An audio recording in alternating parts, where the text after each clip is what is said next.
तो पार्ट 10 की शुरुआत वहीं से होती है जहां पिछला एपिसोड खत्म हुआ था। लिगन समझ जाता है कि शिंजे किंगडम ऑफ कोरिया का है, पर शिंजे को अभी तक इन सब में बिलीव नहीं हुआ था। वो काफी कंफ्यूज था, तो उसे कहता है कि बकवास बंद करो और जहां से भी आए हो वहीं लौट जाओ, और दोबारा अगर दिखा दिए तो जेल में डाल दूंगा। ये कहकर वो काफी कंफ्यूजन के साथ यहाँ से चला जाता है। जोंग उसके पीछे जाना चाहता था, लेकिन लिगन उसे रोककर कहता है उसकी जरूरत नहीं है उसे, मैं जानता हूँ इसे भी रिम ने हमारी दुनिया से यहाँ लाया है, पर इसने मुझे रोते हुए देखा था, यानी ये जब छोटा था तभी लिरी ने उसे यहाँ लाया था। इसके पीछे रिम का जरूर कोई मतलब होगा। इधर शिंजे तेल से मिलने जाता है कि मैं कुछ देर पहले यूसुफ से मिला, पर वो हमारा यूसुफ नहीं था। ये सुनते वो समझ जाती है कि इसे जोए के बारे में पता है। शिंजे उससे पूछता है कि तुम्हें उनके बारे में सब पता था? तेउल हाँ कहती है, तो उसे पूछता है कि फिर क्या तुम्हें उसकी बातों पर बिलीव है? तेउल हाँ कहती है और उसे समझाने ही जा रही थी, लेकिन शिंज यहाँ से भी चला जाता है। शिंज इन सब के बारे में सोचकर काफी कंफ्यूज होता है। तभी हमें शिंजे की असली कहानी पता चलती है। किंगडम ऑफ कोरिया में शिंजे के डैड की वजह से उनकी फैमिली में बहुत ज्यादा कर्जा हो गया था। शिंजे के डैड तो भाग गए थे, जिससे शिंजे की मॉम को बहुत परेशानियों का सामना करना पड़ा था। इसीलिए तब उन्होंने शिंजे के साथ ही जान देने का डिसाइड किया था। वो शिंजे को मारने के लिए उसे ब्रिज से नीचे गिराने वाली थी। तभी वहाँ पे लिरिमा आ गया था, जो उसे रोक कर कहता है कि मैं तुम्हारे बेटे को एक अच्छी जिंदगी दिला सकता हूँ, पर उसके लिए तुम्हें मेरे लिए कुछ काम करना होगा। इसके बदले रिम शिंजे को रिपब्लिक ऑफ कोरिया ले गया, और यहाँ शिंजे की जो गैम्बलिंग एडिक्टेड मॉम है, इनके असली बेटे शिंजे की जगह किंगडम ऑफ कोरिया के शिंजे से रिप्लेस कर दिया। और जो रिपब्लिक ऑफ कोरिया का असली शिंजे था वो अभी भी कोमा में ही है, और वो अभी यंगस्टर मेडिकल सेंटर में ही है, जिस मेडिकल सेंटर को लिरिन के ही बंदे चलाते हैं। अगले दिन दोबारा से टाइम स्टॉप हो जाता है। लिगन काउंट करता है कितनी देर तक टाइम रुका रहा, जिससे वो एक बात फील करता है कि टाइम स्टॉप होने का ड्यूरेशन बढ़ता ही जा रहा है। मतलब जब लिगन ने पहली बार ये टाइम स्टॉप फील किया था, तब अगर टाइम 10 सेकंड के लिए रुका था, तो दूसरी बार में टाइम 20 सेकंड तक रुका था, तीसरी बार में 40 सेकंड, तो चौथी बार में 1 मिनट से भी ज्यादा देर तक टाइम रुक गया था। इधर रिम किंगडम ऑफ कोरिया में आ गया था, जहाँ उसका ड्राइवर उसे मर्डर करने वाली लड़की के बारे में बताता है और उस रेस्टोरेंट ओनर के बारे में भी बताता है। कुछ दिनों से उसका पता नहीं चल रहा है, तो रिम उसे ढूंढने के लिए कहता है और उस मर्डर करने वाली लड़की के फोन को ढूंढकर डिस्ट्रॉय करने के लिए कहता है। इधर टेबल दोनों मर्डर केस को जोड़ने की कोशिश करती है, क्योंकि अपने रूममेट का मर्डर करने वाली लड़की के पास भी वही 2 ग्राम फोन था, जो इससे पहले उसे ली सांग दो नाम के एक विक्टिम के पास से मिला था। इधर उस रेस्टोरेंट के ओनर के 2 ग्राम फोन पे कॉल आता है। गगन कॉल पिक करता है। दोनों थोड़ी देर चुपचाप रहते हैं। फिर लिगन कहता है कि क्या आपको मेरी आवाज याद है? पर मुझे याद है कहीं अच्छी जगह छुप जाना, क्योंकि मुझे पता है कि अभी आप रिपब्लिक ऑफ कोरिया में हो। अब उनकी पूरी कन्वर्सेशन हमें यहाँ पर दिखाई नहीं जाती। रिम उस फोन को फेंक देता है और लिगन फोन को तोड़ देता है। अब इस फोन पे कॉल आया था, इसलिए लिगन समझ गया था कि रिम अभी रिपब्लिक ऑफ कोरिया में है। इधर किंगडम ऑफ कोरिया में प्राइम मिनिस्टर अपने एक्स हस्बैंड से मिलने आती है, जो कि एक काफी अमीर आदमी था, पर इसने कुछ घोटाला किया था, इसलिए वो अभी जेल में था। तो ये उसे कहता है कि राजा साहब के साथ मैंने तुम्हारी फोटोज देखी, तो क्या अब तुम यहाँ की रानी बनना चाहती हो? प्राइम मिनिस्टर कहती है सही का, अभी मेरा ड्रीम है क्वीन बनने का, इसके लिए मुझे जो भी करना होगा वो मैं करूंगी। तो प्राइम मिनिस्टर उसे देशद्रोही गद्दार रिम के बारे में पता करने के लिए कहती है। अब वो प्राइम मिनिस्टर का एक्स हस्बैंड था, इसलिए उसे यहाँ पर काफी सारी फैसिलिटी दी जाती थी, इसलिए एक्स हस्बैंड प्राइम मिनिस्टर की हेल्प करने के लिए मान जाता है, क्योंकि बाहर उसके कई सारे इन्फ्लुएंस लोगों के साथ लिंक्स हैं। इधर रिपब्लिक ऑफ कोरिया में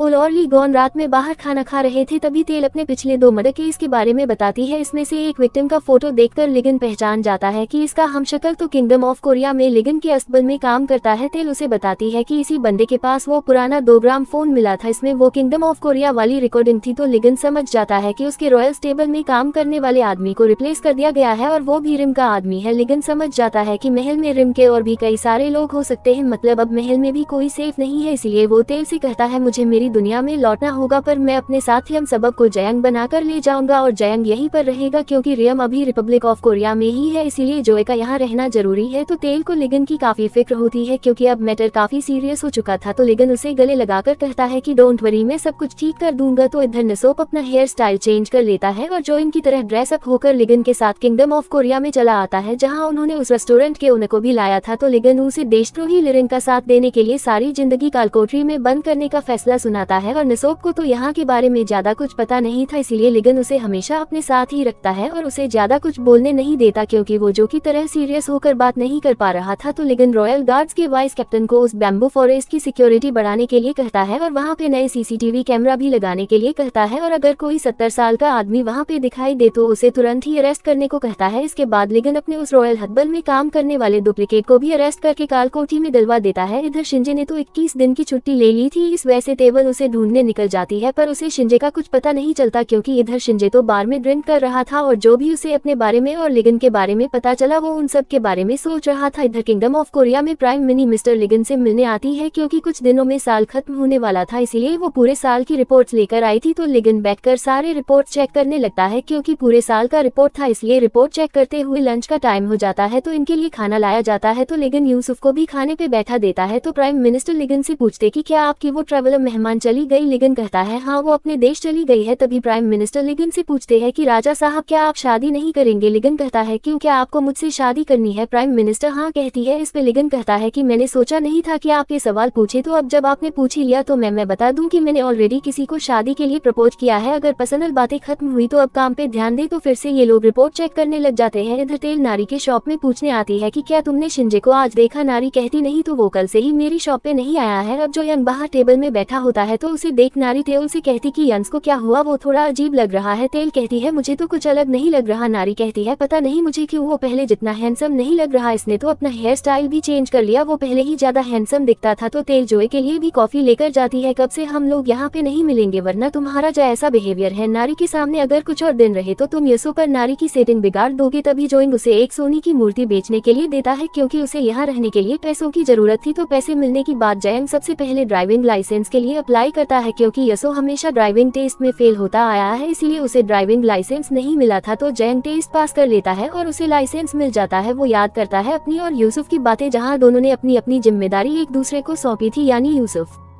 लिगन को प्रोटेक्ट करेगा और जोए यहाँ यूसुफ के भाई बहन का ख्याल रखेगा। इसका दोनों ने एक दूसरे को प्रॉमिस किया था। इधर किंगडम ऑफ कोरिया में यह सब तो महल में बिंदास घूम रहा था, जहाँ उसे लिगन के रूम में एक फेस केयर डिवाइस मिलता है तो उसे पहनकर वो आयरन मैन की एक्टिंग करने लग जाता है। इतने में लिगन आता है, उसे वो उतारने के लिए कहता है एंड बताता है कि राजा की चीजों को यहाँ कोई हाथ नहीं लगा सकता, इसलिए ध्यान रखना, पब्लिकली कुछ ऐसा मत कर देना। अब यहाँ पे यसो जोए का फोन यूज कर रहा था। ज्योति एक लिगन उससे पूछता है कि तुमने जोन का फोन कैसे अनलॉक किया? अब क्योंकि दोनों का चेहरा सेम था इसीलिए फोन का फेस लॉक खुल जाता है। तो लिगन पूछता है कि फिर क्या तुम जोन का लैपटॉप खोल सकते हो? निसोब कहता है ट्राई करता हूँ। निसोब तो तुरंत ही उसका लैपटॉप ओपन कर लेता है। तो लिगन उसके लैपटॉप को चेक करने लगता है क्योंकि जब तेली यहाँ पर आई थी तब वो एक दिन में जहाँ भी गई थी उन सभी जगहों की सीसीटीवी कैमरास के फुटेज था जो लिगन ने ही उसे कलेक्ट करके रखने के लिए कहा था। तो लिगन उन्हें ही देखकर तेल को मिस करने लगता है। वहीं इधर तेल भी लिगन को मिस कर रही होती है। वो याद करती है कल रात किंगडम ऑफ कोरिया जाने से पहले लिगन तेल से मिलने आया था। तेल लिगन को उन फ्लावर सीड्स के बारे में बताती है जो वो किंगडम ऑफ कोरिया से लेकर आई थी, जिनमें से कुछ सीड्स को पैरेलल वर्ल्ड के पोर्टल के अंदर बोई थी और कुछ अपने घर पे, लेकिन उनमें अभी तक फ्लावर्स उगे नहीं थे। तेल पूछती क्या पोर्टल के अंदर फ्लावर्स आए होंगे? न कहता है मैंने कहा था ना कि पोर्टल के अंदर हवा पानी सूरज कुछ भी नहीं है, तो वहाँ फ्लावर्स कैसे आएंगे? देवल पूछती है क्या तुम उस पोर्टल के एकदम आखिर तक गए हो? लिगन कहता है मैंने कोशिश किया था पर पोर्टल के अंदर की जगह कभी खत्म ही नहीं होती। मेरी और तुम्हारी दुनिया बस यही 2 एग्जिट पॉइंट्स हैं और इस पोर्टल के अंदर ज्यादा देर नहीं रहना चाहिए क्योंकि पोर्टल के अंदर बिताया एक दिन बाहर हमारी दुनिया के 2 महीने के बराबर है। ल कहती अगर तुम उस पोर्टल के अंदर रहे इसका मतलब है तुम्हारी उम्र बढ़ेगी ही नहीं, इस तरह से तो मैं तुमसे उम्र में बड़ी हो जाऊंगी और तभी मैं सोचूं कि तुम आजकल इतने यंग क्यों दिख रहे हो। इस पे लिगन कहता है कि चाहे मुझे पोर्टल के अंदर इटर्नल लाइफ मिल जाए फिर भी मैं तुम्हारे पास हमेशा लौट कर आऊंगा। अगर कभी आने में देर हुआ तो समझ लेना मैं रास्ते में ही हूँ और तुमसे मिलने बस आ ही रहा हूँ। तेवल कहती सिर्फ मेरे पास आने के बारे में मत सोचो, हम दोनों साथ में हर जगह जाएंगे, इसीलिए मेरे बिना अकेले किसी अच्छी जगह पे चले मत जाना। न कहता है मैं तुम्हें बहुत ज्यादा मिस करूंगा, इसलिए क्या तुम मेरे साथ मेरी दुनिया में चलकर नहीं रह सकती? लिगन कहती कि मुझसे बस अपने साथ चलने के लिए मत पूछना, मैं चली गई तो इस दुनिया का क्या होगा, मेरे डैड मेरे दोस्त और मेरी ड्यूटी का क्या होगा, इसीलिए बस मुझे हमेशा के लिए तुम्हारे साथ तुम्हारी दुनिया चलने के लिए मत कहना। तेल उसे कुछ कहने जा रही थी पर लिगन उसे किस कर लेता है, तो इस तरह से गुड बाय कहकर लिगन अपनी दुनिया में चला गया था। दोनों एक दूसरे को काफी मिस करते हैं। तभी लिगन आखिरी वीडियो प्ले करता है जिसमें तेवल उसी बुक स्टोर के बाहर से गुजरती है जिसके बाहर वो मिस्टीरियस बॉय खड़ा होता है। लिगन का ध्यान तेवल पर था पर अचानक वो मिस्टीरियस बच्चा कैमरे की ओर देखने लगता है, मानो जैसे वो मिस्टीरियस बच्चा लिगन को ही देख रहा हो, जिससे लिगन शॉक्ड होता है और तभी उसकी नजर पड़ती है इस रिकॉर्डेड वीडियो की डेट पर जो कि था 27 मई 2022 का, लेकिन अभी साल तो 2019 का चल रहा था। लिगन सोचता है कि शायद डेट की गड़बड़ी हो गई होगी और वो फुटेज दोबारा चेक करता है तो वो नोटिस करता है कि तेवल का तो ड्रेस भी अलग था क्योंकि तेवल जिस दिन किंगडम ऑफ कोरिया आई थी उस दिन तो उसने दूसरा ड्रेस पहना हुआ था। लिगन जैसे ही उस मिस्टीरियस बच्ची की ओर देखने लगता है तभी अचानक बिजली खड़कने लग जाती है, इससे लिगन के कंधे पर फिर से दर्द होने लगता है। लिगन तो ये फोर्स देखकर काफी हैरान था। इधर रिपब्लिक ऑफ कोरिया में लेटन के पास उसका ड्राइवर आकर बताता है कि उनका एक साथी मिसिंग है। ये उसी रेस्टोरेंट ओनर की बात कर रहा था जिसे लिगन बंदी बनाकर किंगडम ऑफ कोरिया ले गया था। फिर बताता है कि तेवल यानस केयर सेंटर गई थी जहां उसने आपके हमशक्ल की रिपोर्ट्स के बारे में पूछा।